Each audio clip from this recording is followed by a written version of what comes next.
Hey, this is the franchise Shane Douglas. The Walking Weapon, Josh Alexander, and you're watching. And you're watching. Yamane, aka WWE. Here to this podcast and Ollie Harper, my man. And you are watching Ollie Harper at YouTube.com. And you're watching the Ollie Harper Show on YouTube.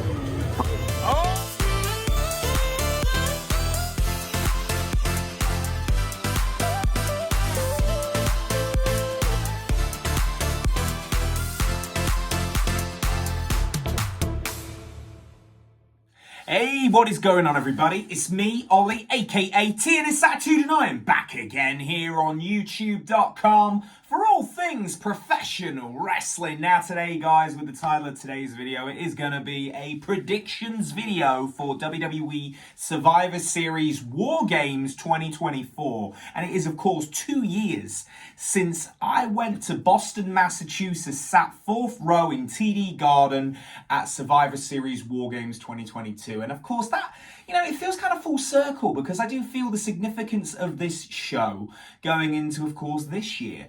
With, of course, the Bloodline and Sami Zayn all being on the, that first run around at this PLE. And, of course, now the reunite of all of this to this one in, of course, Vancouver, British Columbia. So, of course, the predictions video is here right now, guys. Let's talk about it. Of course, I am sitting in my Survivor Series ringside chair from that event. It was just incredible to be at that show. And of course the vlogs are on here, guys. If you're brand new on my channel and you want to see some classic wrestling vlogs of a UK traveller just getting on the plane and doing what he loves, you know where to find them, guys. They're all on this channel. I've got vlogs from WrestleMania 38, 39, 40, and of course Survivor Series and international trips like Bash in Berlin. So guys, as I say, but talking about War Games 2024 Survivor Series today, let's get on with it. And bearing in mind, today is Tuesday as I record this video. I was nearly going to record this video on a Monday. And at that point, and before I did it, I was like, actually, there's only 3 matches announced, and this was before Raw. Now, as it being Tuesday night, we have 5 matches. We have our solid 5-match PLE Triple H formula in 2024 that has pretty much been known as of how it is. And of course, now I have a bit more to talk about.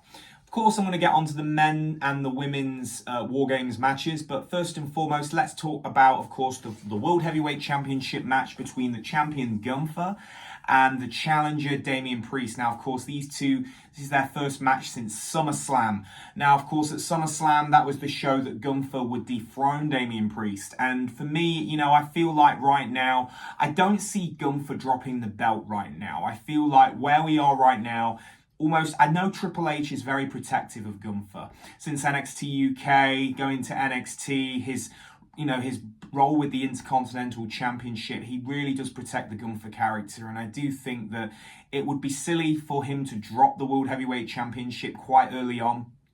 I almost want to say that where the plan is with Gunther is to almost re-establish Gunther's dominance with the World Heavyweight Championship and really give him a long title reign, almost to the lengths of what the Intercontinental Championship reign was when he had it right up to WrestleMania 40 before Sami Zayn would dethrone him. But I feel like where this, I would like to say Gunther and John Cena will definitely have a match down the line, with whether that be at WrestleMania or somewhere down the line. I just do feel that Gunther's title reign is going to continue very much after Survivor Series.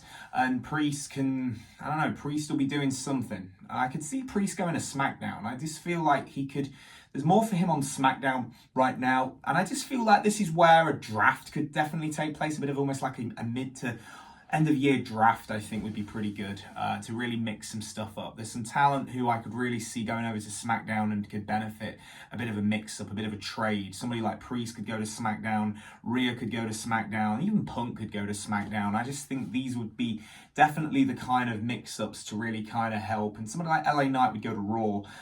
And I'm going to get onto LA Knight and talking about, of course, his match with Nakamura. We might as well get straight onto that. But yeah, as I say, first match, Gunther retains. Now, talking about the United States title match, of course, between LA Knight, the champion, and Shinsuke, the challenger. They've brought Shinsuke back. This is what he's been away quite a bit of this year, and you know, I feel like Nakamura, they're trying to really re-establish the character, going almost like in this heel assassin character. He plays the heel very well. I do feel that LA Knight should drop the US title to Nakamura on Saturday. I just feel like to really help define Nakamura's new character, have him play this character and have him have that US title. I think that would be the way to do it. But of course, I also feel like LA Knight doesn't really need the US title right now. I think he should be moving on to other things, such as the World Heavyweight Championship. I feel like, and that's another thing, I think LA Knight is almost the alpha to the omega of a Gunther. I feel like them two feuding would be great, and I do feel that like LA Knight going to Raw at some point in the future would definitely be beneficial, and I think he should be going for something like the World Heavyweight Championship at this point in his run. So yeah, I would like to see Shinsuke pick up the US title from LA Knight at Survivor Series. And then talking about, of course, the Intercontinental Championship match, the triple threat match that was announced on Raw. Of course, we've got the challengers. We've got Ludwig Kaiser and Sheamus taking on the champion, of course, of Bron Breakker. I do feel that Bron should definitely be the one to very much retain right now. He only just kind of got the belt back not too long ago. I know there's a bit of a story here that, of course, Sheamus has never been the Intercontinental Champion. Of course, Ludwig's trying to stand up on his own, apart, not just being Gunther's shadow. So there's a lot of different little points to this one, which I think really helps make the WWE stuff extremely engaging right now. There's good, decent storylines across the board, whether it's the main events that are very much premiumized on the SmackDown side of things. You've also got, of course, your mid-card stuff, which I think is good, you know. But like I say, it's all across the board. So, yeah. But yeah, in terms of this one, I think Bron Breakker should, without a doubt, be retaining that Intercontinental Championship. And they can do what they want with Ludwig, whether he gets involved with the Gunther match or, you know, I don't know, but Sheamus is kind of just there, I feel, at this point in his career to kind of put people over. Very much kind of how Edge was on his final run in the company before he left. Now we'll talk about, of course, both of the War Games matches. To, of course, ladies first, we'll talk the ladies' War Games match, of course, Team Rhea against Team Liv Morgan. Now, of course, this feud between Liv and Rhea has been going on for quite some time now.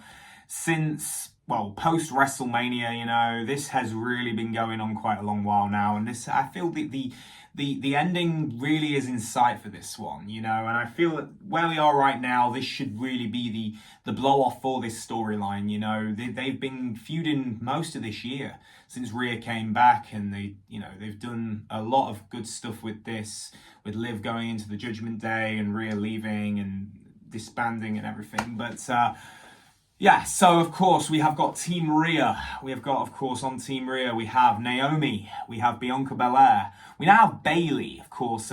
Jade Cargill has been written off out of this. Of course, she does have an injury and will be out of action now for an undisclosed amount of time, which I do feel is smart on WWE's behalf to kind of do this, and it really just kind of seemed to set up the whole deal with Jade coming back, and potentially now they could definitely move into the direction of this Bianca Belair, Jade Cargill feud, which I know the fans want.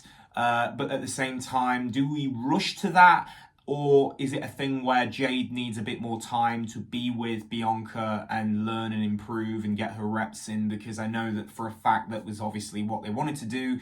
You know, she did what she did in AEW. She's come over to WWE. But of course, now the real test begins. The real graft begins.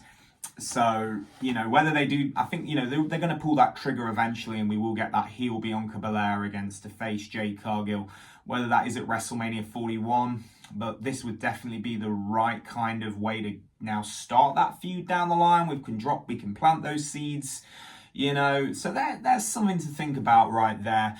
But going back to talking about the War Games match, of course, as I say, we've got Team Rhea, Bianca. It seems now Bayley has replaced Jade. We've got Naomi, and of course we've got Io Sky. So, and that's going to be interesting as well, because of course with Io very much turning face, and I guess all of Damage Control are turning face, on the same side with Bayley. Kind of weird to say that them two are now on the same team. So that, again, that'll be interesting. Of course, taking on Team Liv, of course, Liv Morgan, Raquel, Nia Jax, Tiffany Stratton, of course, Candice LeRae. I think it'll be a good little match. I'm going to say now, I think that Rhea's team's going to... I think Team Rhea wins this one. That's my honest opinion. I just think that that's the way to kind of finish this off.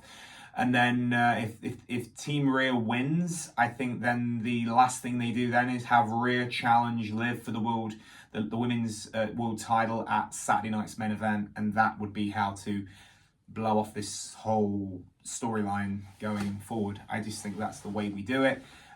So yeah, that's where I'm going with this. I think Team Rhea is the ones to put your bet on. And then, of course, the final match, talking, of course, the men's War Games match, of course, the new bloodline, of course, Solo Sikoa's bloodline, of course, against, of course, the OTC, the original tribal chief, Roman Reigns, the Usos, Sami Zayn, and, of course, CM Punk, and the Wise Man. And it's, you know, there's a lot of stuff that's come out of this, you know, a lot of little subtle hints, and there's people that are starting to think, well, are they going on to something bigger here? Is Paul going to turn on Roman? I know that the track record for Paul Heyman turning on his clients is quite high. He's done this quite a lot. I mean, he turned on Brock Lesnar back in the day at Survivor Series 2002 to get so Big Show would pick up the win.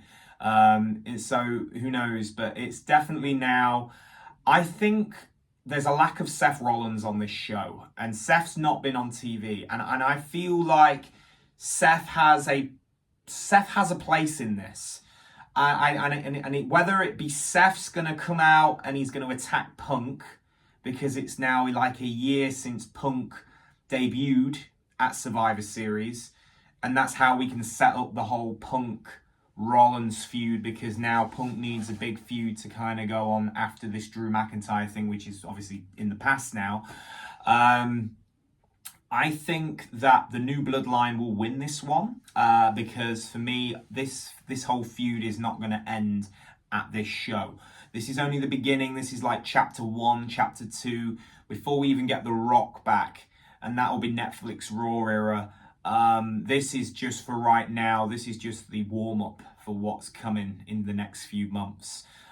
So yeah, I feel the new bloodline will absolutely be the ones to pick up the victory. I don't know if Rock will be at Survivor Series, but I can tell you now, I think that the Wise Man pulling the strings.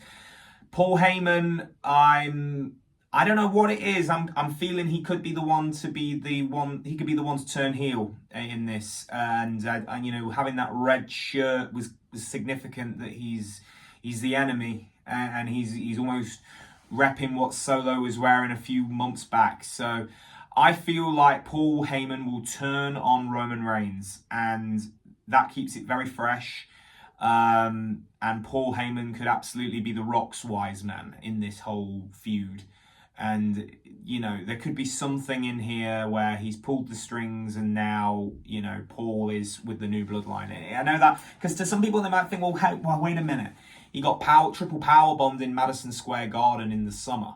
So how do you work this one? But at the same time, WWE sometimes doesn't make sense. And, you know, that's just the way it goes. But yeah, as I say, that is where we are thinking. I think we are going to be seeing some potential hooks here. As I say, I think we're going to see Punk. We're going to get the Punk Rollins start feud at this show. And I also see Paul Heyman siding with the new bloodline in some way, where maybe he puts a weapon in the ring. He puts something through the cage to help Solo. I just can't see Roman. I don't know what it is. I just feel like this whole match will be used to set up The Rock and Roman going forward, or, you know, Solo and Roman. Again, that is something I think we probably will see more like Royal Rumble era. But on that note, guys, that is today's video. I'd like to hear your thoughts. Let me know what your thoughts are on the Survivor Series War Games 2024. Who do you see picking up the wins? And I would like to hear your thoughts. As I say, don't forget to comment, subscribe, and like. And I will catch each and every one of you down the road for another video. I'm out, guys.